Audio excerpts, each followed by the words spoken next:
stop doubting what I promised.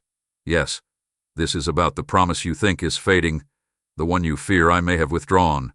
And if you stay with me, I will show you why your doubt feels louder than my voice, why the silence has stretched longer than you expected, and why you can still trust me, because I have seen every tear, heard every late-night question, and walked beside you through every hidden moment of discouragement.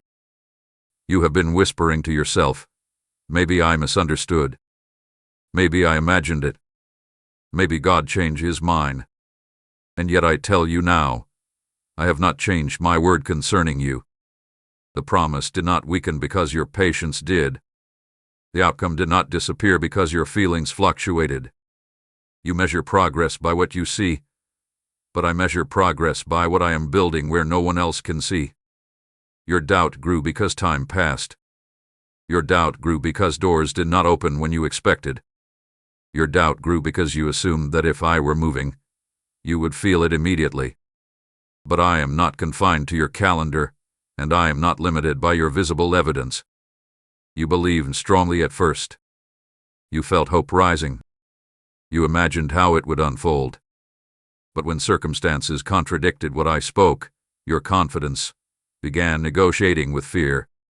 You started to replay disappointments. You compared your timeline to others. You interpreted delay as denial. Yet I am not a God who speaks carelessly. I do not plant promises to watch them wither. When I declare something over your life, it is not a suggestion. It is not temporary. It is not conditional upon your perfect faith. It is anchored in my sovereignty and my awareness of what lies ahead. What you call silence is not abandonment. What you call delay is not indecision. I see further than you do. I know what would happen if I released everything at the first sign of your request. I understand the weight of what you are asking for, even when you do not.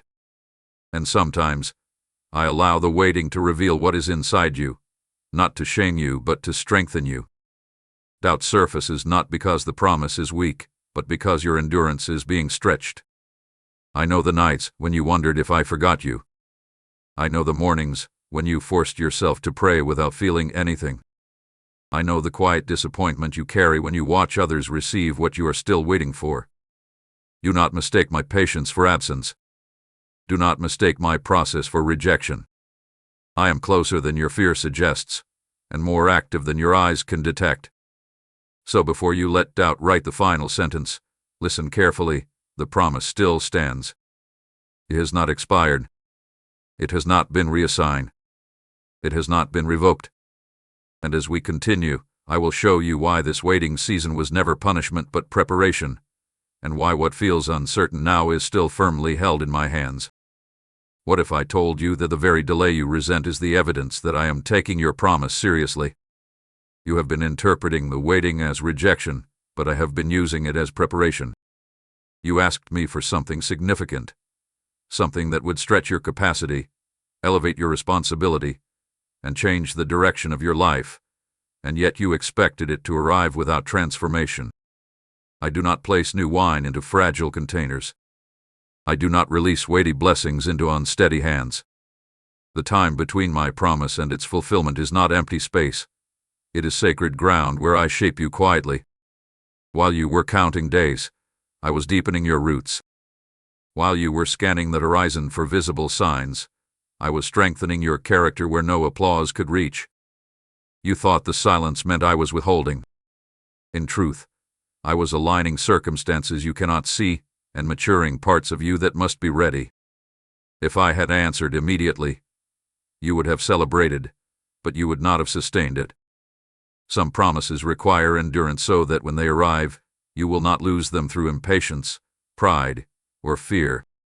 The waiting season exposes what still needs healing, what still needs surrender, what still needs faith. It teaches you to trust me beyond feelings. It trains you to rely on my voice more than your timeline. You may not feel growth happening, but seeds do not announce their progress while they are buried. Roots expand in darkness before fruit appears in daylight. And just because you cannot see movement does not mean nothing is happening. I am not ignoring your prayer. I am fortifying your foundation. I am adjusting pieces in places you will never visit. I am protecting you from outcomes that would have broken you if delivered too soon.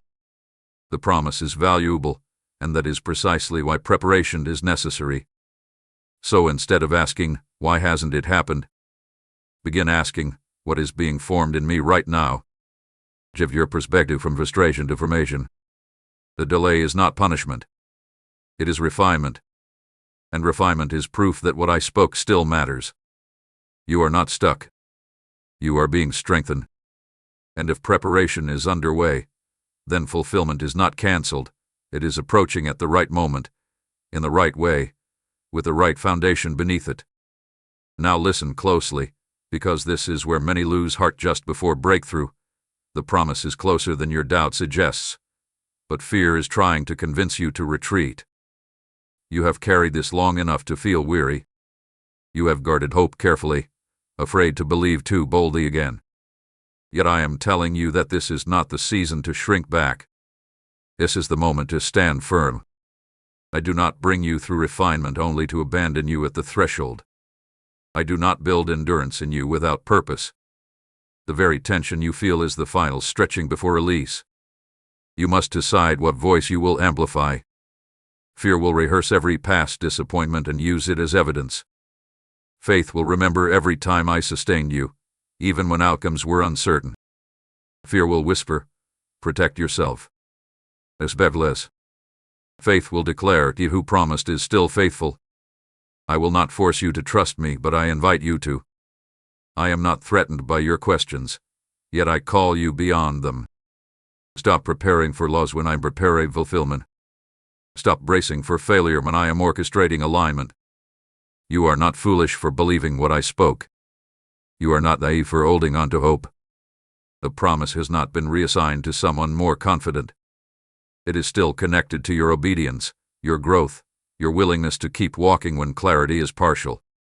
And sometimes fulfillment comes quietly, not as a dramatic explosion, but as a steady unfolding that makes you realize I was working all along. Lift your expectation again.